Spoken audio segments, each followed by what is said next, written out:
अब चलो तुमको हम थोड़ा बता देते हैं कि डेटा को कैसे सेंड करना है और रिसीव करना है, ठीक है। तो जैसे अभी हम लोग ने एपीआई एक बनाया था, जैसे ये एक एपीआई ये बनाया कि ऐप एपीआई स्लैश एपीआई, ठीक है। तो ये हम लोग का कहाँ पर रन कर रहा है, चलो अभी इसको हटा देता हूँ। ये भी हम लोग का रन कर रहा था लोकल होस्ट 5000 स्लैश एपीआई, इसमें आ रहा था हम लोग का हेलो कोडर्स, ठीक है। तो देखते हैं अब इसको हम लोग कैसे यूज कर सकते हैं फ्रंट एंड तो फ्रंट एंड का जो फाइल है यहाँ पर अपना रजिस्टर कैंडिडेट, तो हम टेम्पररी तुम लोग को दिखा देते हैं। यहाँ पर एक फ्रंट एंड को रन कर देते हैं, सी डी फ्रंट एंड और npm रन डेव कर देते हैं, ठीक है। लोकलहोस्ट 5173 पे अपना फ्रंट एंड भी रन करेगा। रजिस्टर कैंडिडेट यहाँ पर रजिस्टर, अब यहाँ पर क्या हो रहा है, अपना नाम लिखूंगा और कोई भी पार्टी सिंबल दे दूंगा, तो यहाँ पर सिर्फ कंसोल लॉग हो रहा है, जो बेसिक से डेटा है ये अपना कंसोल में लॉग हो रहा है। अब हम लोग को क्या करना है ना, कि जैसे ये वाला जो हमने एपीआई बनाया है, ये वाला पे हिट करने पे हेलो कोडर्स आ रहा है। तो हम लोग को क्या करना है कि इस पे हिट करके यहाँ पर हम लोग को शो करना है, ठीक है। तो हम लोग देखते हैं कैसे करेंगे। तो सबसे पहले हैंडल सबमिट क्लिक करने पे ये कंसोल लॉग यहाँ पर कैंडिडेट रजिस्टर आ रहा है, चलो ठीक है। इसको होने देते हैं। उसके साथ साथ हम लोग क्या करते हैं, एक पॉन्च बनाते हैं, इसमें हम लोग करते हैं रिस्पॉन्स, इसका नाम रिस्पॉन्स रख देते हैं। उसके बाद क्या करेंगे, हम लोग को क्या करना है, फेच करना।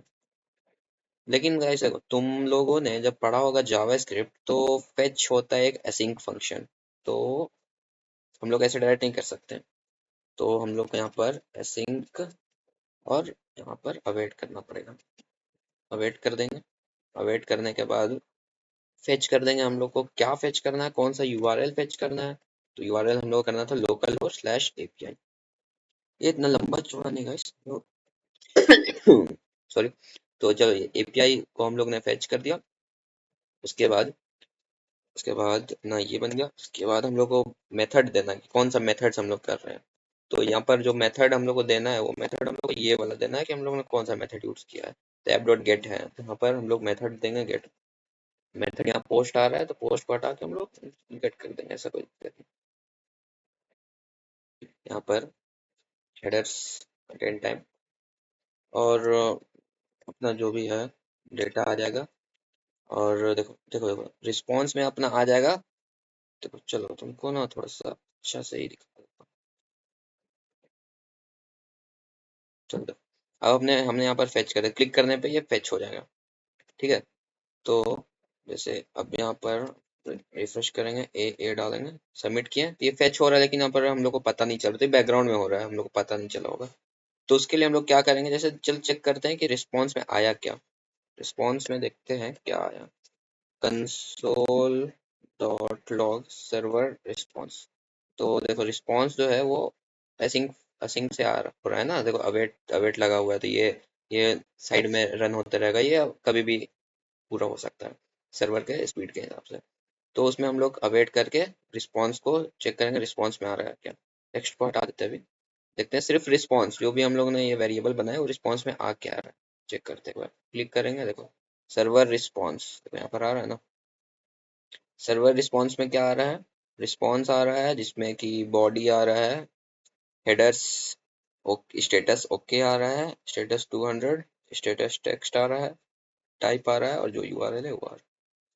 तो हम लोग देखते हैं इसमें अब देखो यहाँ पर सेंड हेलो हेलो, यहाँ पर हेलो कोडर्स किया, तो हम लोग को वहां पर सेंड करने के लिए हम लोग यहाँ पर करना पड़ता है रेस्ट डॉट जेसन। जेसन में हम लोग को सेंड करना है, जेसन हम लोग कुछ भी सेंड करते हैं ना बैक एंड से फ्रंट एंड, तो वो हम लोग जेसन में, ये सेंड करने पे वो सिर्फ वेब पे दिखेगा, वेबसाइट पे दिखेगा। लेकिन हम लोग जब कुछ डेटा सेंड कर रहे हैं सर्वर से, तब वो हम लोग जेसन का थ्रू करते हैं। तो यहाँ पर जैसे जेसन में क्या कर दो, एक मैसेज मैसेज नाम का वेरिएबल में सेंड कर दो हेलो कोडर्स, ठीक है।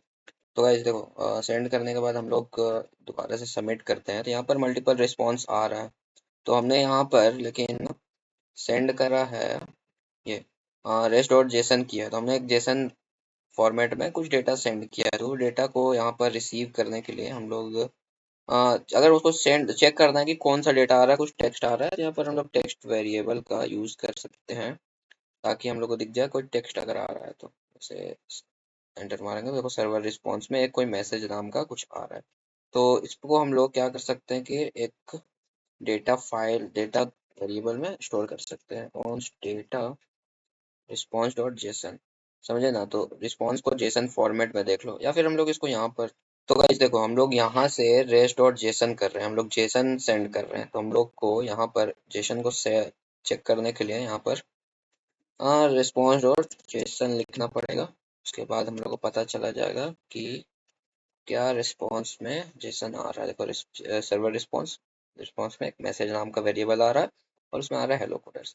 मतलब बैकएंड से फ्रंट एंड में डेटा सेंड करते हैं, तुम लोग को पता है भाई इतना तो बेसिकली। चलो ठीक है, तो हम लोग देखो डेटाबेस कनेक्ट कर लिया सर्वर में, मैंने तुम्हें समझा दिया। अब इसके बाद हम लोग क्या करेंगे, फ्रंट एंड से डेटा सर्वर में सेंड करेंगे और देन उसको क्या करेंगे हम लोग डेटाबेस में करेंगे। चलो तुमको छोड़ो, तुमको ना मैं एक बार डेटा, अब जो देखो ये जो डेटा है कैंडिडेट नेम और ये, इसको हम तुमको यहाँ पर बैकएंड में सेंड करके दिखाते हैं।